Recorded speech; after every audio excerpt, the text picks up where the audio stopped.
নমস্কার বন্ধুরা। কেমন আছো সবাই? আশা করি সবাই ভালো আছো। একটা ভাইয়ের কমেন্ট ছিল, দাদা দুর্গাপুরে কিরকম কি রানিং হলো একটু আপডেট জানাবে।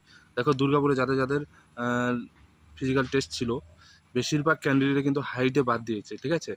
আর দুর্গাপুরে যে এন্ট্রি টাইম সেটা হচ্ছে তোমার আহ, সকাল মানে ভোরবেলায় 4টে থেকে কিন্তু তোমাকে এন্ট্রি করে দেবে। তো সেইভাবে তোমাকে রেডি থাকতে হবে।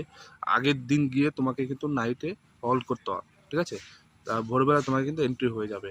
সেকেন্ড কথা হচ্ছে দুর্গাপুরে তোমার যে রানিং মাঠে হচ্ছে নাকি রোডে হচ্ছে? দুর্গাপুরে কিন্তু রোডে রানিং করাচ্ছে, ঠিক আছে? দুর্গাপুরে তোমার রোডে রানিং করছে, ওইখানে কিন্তু মাঠে রানিং হচ্ছে না। আর তোমার তোমার জুতো পরেই কিন্তু রানিং করাটাই বেস্ট, কারণ খালি পায়ে যদি তুমি রানিং করো তাহলে কিন্তু তোমার পায়ে ইনজুর্ড হবে। লং রানিংয়ের জন্য তোমাকে কিন্তু শুজ পরে রানিংটাই বেস্ট, জুতো পরে দৌড়াবে, এটাই সব থেকে বেস্ট। 5 কিলোমিটার রানিং তোমাকে 24 মিনিটে কমপ্লিট করতে হবে। দুর্গাপুরে বেশিরভাগ ক্যান্ডিডেট কিন্তু হাইটে বাদ দিচ্ছে, কেন দিচ্ছে আমি জানি না। কিন্তু যাদের হাইট কম আছে 1 সেন্টিমিটার, 1 সেন্টিমিটার থেকে কম, তাদেরকে আমি বলবো তোমরা ঠিকভাবে যখন হাইটটা মাপবে একদম সোজাভাবে দাঁড়াবে, ঠিকভাবে কিন্তু তুমি দাঁড়াবে, ঠিক আছে? একটু যেন এদিক ওদিক না দাঁড়াও, ঠিক আছে? ওই সম্পূর্ণ ডিজিটালভাবে কিন্তু তোমার হাইটটা মাপা হবে, সেইভাবে নিজেকে প্রিপেয়ার করে যাবে। বোঝাতে পারলাম?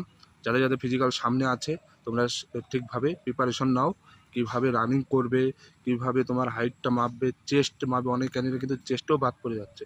তো নিজেকে সেইভাবে তৈরি করো, তারপরে তুমি ফিজিক্যাল টেস্ট দিতে যাও, ঠিক আছে? তো ভালো থেকো, সুস্থ থেকো। জয় হিন্দ, জয় ভারত।